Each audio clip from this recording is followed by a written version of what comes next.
guys, hi again. This time we're going to talk a little bit more about Fender modifications of my Harley 48. In the previous video, which I had lots of comment on, thank you very much for that guys.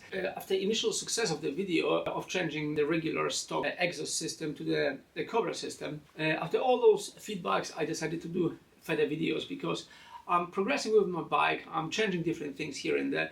I picked the Harley because they are most customizable. You can do the most modifications. So if you like this kind of DIY, if you want to do it yourself, then perhaps this video is for you. We'll see if I'm going to succeed. This time I'm going to do some painting. So I'm going to remove a few elements of the bike. I'm going to remove the front fender, the back fender. I'm going to remove the sides and other elements of the bike which I'm going to paint. And after that I'm going to try to put everything back together. Keep fingers crossed for me and see how it goes, guys.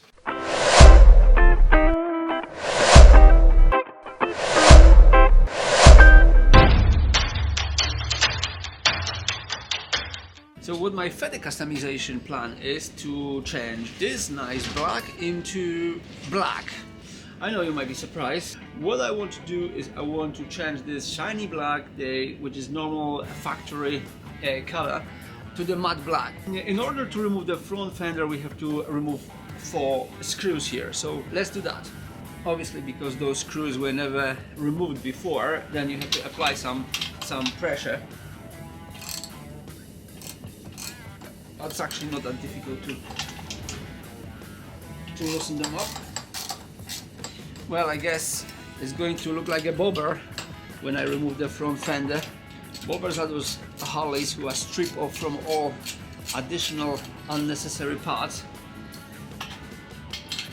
In northeast of England, it's probably not the best idea to have a bobber due to the weather, because all of the mood when you're riding would be on your face. What is always important in a job like this is to keep everything nice and tidy and put everything away as it was, because otherwise you will forget where the screws fixing belong to. People who do it for a living, obviously they know that stuff, but people like me, not so much. Right, okay, so that's our fender. The fender itself is fixed to the bracket by 4 screws, so I need to loosen it up as well. Let's see how that goes. Right, okay, so a bit of a WD-40. I thought initially that I need a star screwdriver here, but it appears that I need a slightly different one. I've got the right hand screwdriver.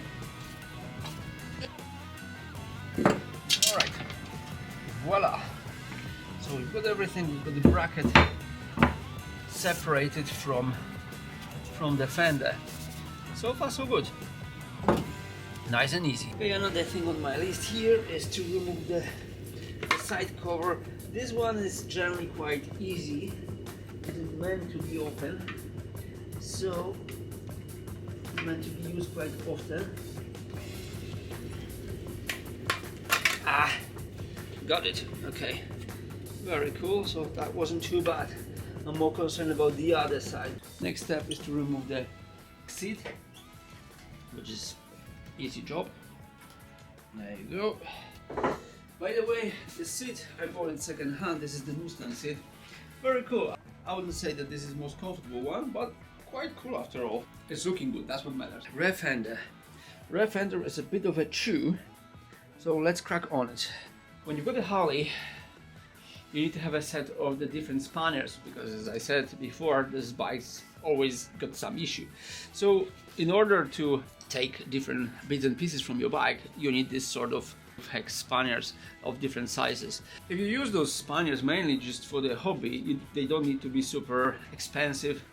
You can just buy them from AliExpress, or you can buy them from hardware store. Let's move on. Woohoo, my electric's going. I'm a bit concerned about this old wind today, but we'll see.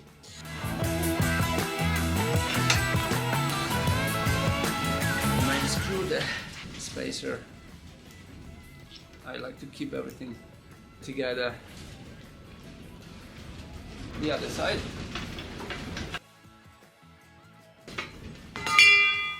I forgot to mention also underneath there is a support for the back fender, so remember about that.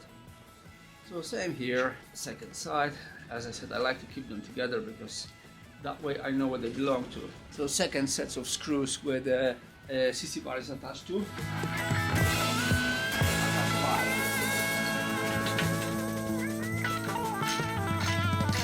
Those are quite easy to remove actually. Probably I should mention here that it's a good practice to leave the bike up, because otherwise if you keep it on a stand it just may not work, and it's always easier to do it that way because the bike is more stable. Right guys, I had to change from one camera to the other because my camera died, unfortunately. I found the access to this area quite difficult, so you need to grab this screw with the other spanner from one side and then use your other spanner from the other side. You may ask why I'm making such an easy, simple, basic video about the basics. Well, the reason for that is that there are so many guys on the internet, on YouTube particularly, they make amazing videos, absolutely amazing tutorials, but sometimes they are too complicated and not covering very basic stuff, like this for example, how to take the back fender. So I decided to do it anyway because I was going to do it. I was going to remove my back and front fenders anyway, so therefore I thought I'd just show you how is it done. If it is helpful for anybody, that'll be great. We're almost there. As always, I don't know if you find it as well, but always the last screw is the most problematic one for some unknown reason. So again, I like to put my fixings together because that way I know what goes where. Simple. And then when I assemble it, I won't hopefully have this problem. Right guys, so CC bar is off. Put it on the side, and then we're going ahead with further disassembly. So at that point the rear fender is quite loose. There are another two problems here, or obstructions, whatever you call it. One is the screw over here, which normally it is to help to secure the seat, I think, but that also holds the back fender in a position. So that's the problem number one. And problem number two is the custom indicators I put on, because they are slightly different and therefore they need to be removed as well. Let's do it. I think the easiest way to do this is going to be just cut the cables and deal with them later. So I'm going to mark them for now, which one is which. That's, for example, right indicator, and I'm going to cut it off. Right, same situation on that side, which is our left indicator. Right, so that's our right side. Okay, that's all done. All right, so now in theory now everything should come off slightly easier. Let's find out. May not be a case. The other thing worth mentioning is that the fixing system of the cables for the rear indicators in Harleys, this is a little bit shitty system, to be honest, and pain in the ass to remove. So when you keep removing it, the best is to put some light over there and see where those cables go in, because otherwise that'll be quite difficult. Now it should be easier. You can see that this is all loosened up now, and I've got it finally. I'm going to remove everything because I'm planning to I want to paint those sides in black as well, black matte. When you remove those side bits, which I never remember the name of it, you have to tilt it slightly and then it comes off quite easy. And then you have to run the cable that way, and eventually it's going to come out. Right, so there we are. All right, The next stage here is to remove the fender itself. So let's find out how difficult it is. At that point it's not difficult at all because it's all deattached. Wow, I hope I will be able to assemble it back again. It always scares me, but hey,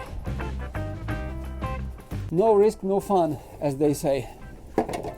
I'm thinking now that this project of mine will give me opportunity to actually start cleaning everything there, because when you clean your bike you definitely cannot get to all those places you want to be. So I'll be very clean when I finish with it. Show you another couple of issues I've got with this bike. When I got it second hand, somebody installed those fancy shock absorbents here, which they are expensive and technically cool looking, but the problem with that is that they are not necessarily good for this particular bike. Look at this, what happens here. Basically, especially when I've got the pillion on and this extra weight on the back fender, you can see that those shock absorbents are badly affected. So I'm thinking I'm probably going to change them for more regular ones. What do you think? Just drop me comments below what I should do with them. Well guys, I just can't bear the fact that my bike is so stripped naked. I have to think about the bigger picture here, that one day I'll be able to assemble it and make it nice. So that's my aim. That's what I'm hoping for. So yeah, keep fingers crossed for me. Right, so last couple of things I need to do here.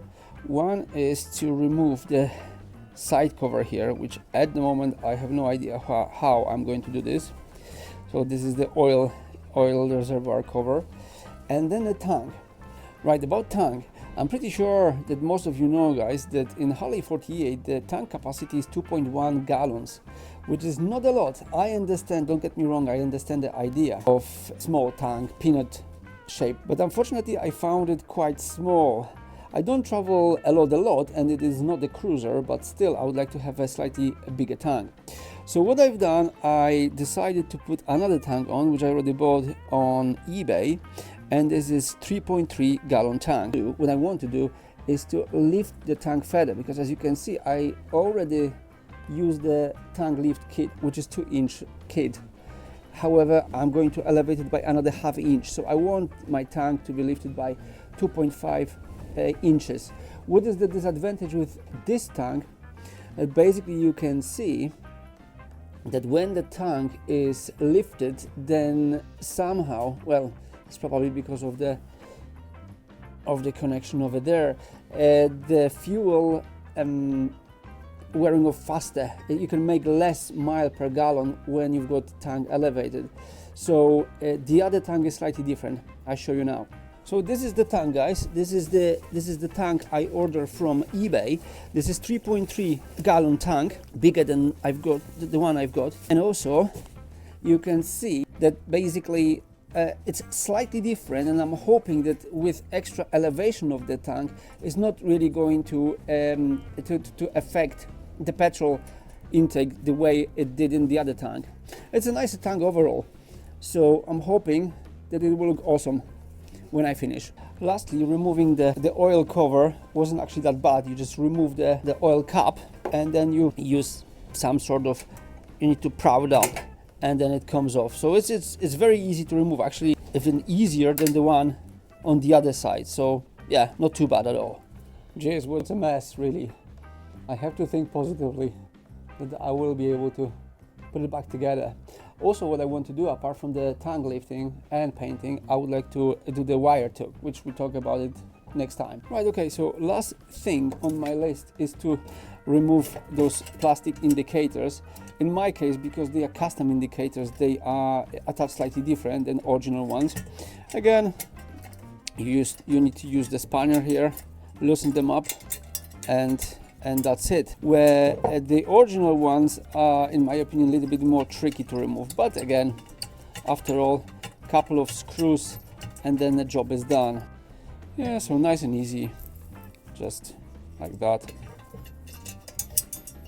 And here we are. That's done. All right, guys, so there we have it. We've got all the parts ready for painting.